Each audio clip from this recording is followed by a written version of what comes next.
大悲菩萨班呢，如果你念了40秒可以一遍，我鼓励你一定要来参加，因为你可以用自己的时间跟自己在一起。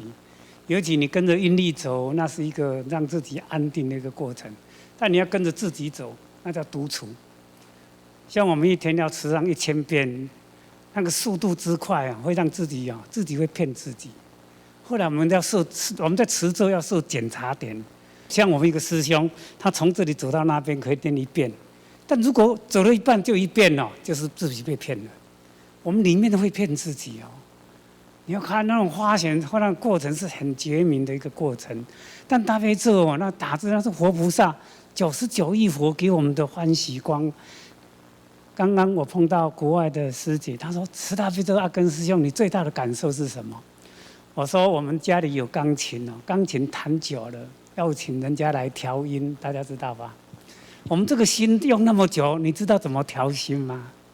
这个时代物理啊，因为我这10几年都在教育部，全球的物理都知道，整个生命看得到外在世界，都叫做频率振动的过程。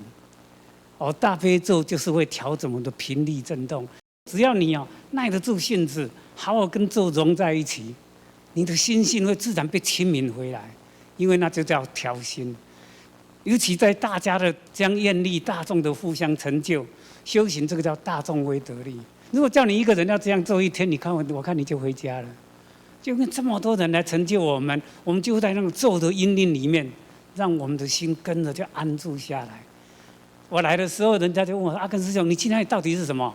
我说：“就是把自己丢入大悲咒的洗衣机里面了，把我今年的尘劳全部都脱掉。”你们这一次有这样的感受吗？用7天的时间，从眼睛睁开到闭下来，就丢进大悲咒的洗衣机，事实上就进入正确的音频。那真的要鼓励各位，可以的话跟自己下个决心。只要你的速度能40秒，你绝对进来会大众成就你。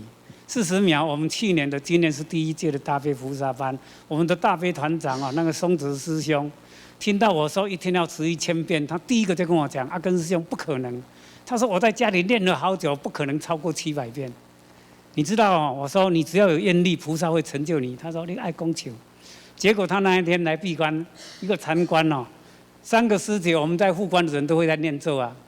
结果他是大悲团长，那3个护关的另外3个师姐，他第1天因为护关在忙，其余的时间他竟然只念100遍，但人家3个师姐竟然念300遍，他挂不住脸，明天他追300遍，人家念500遍。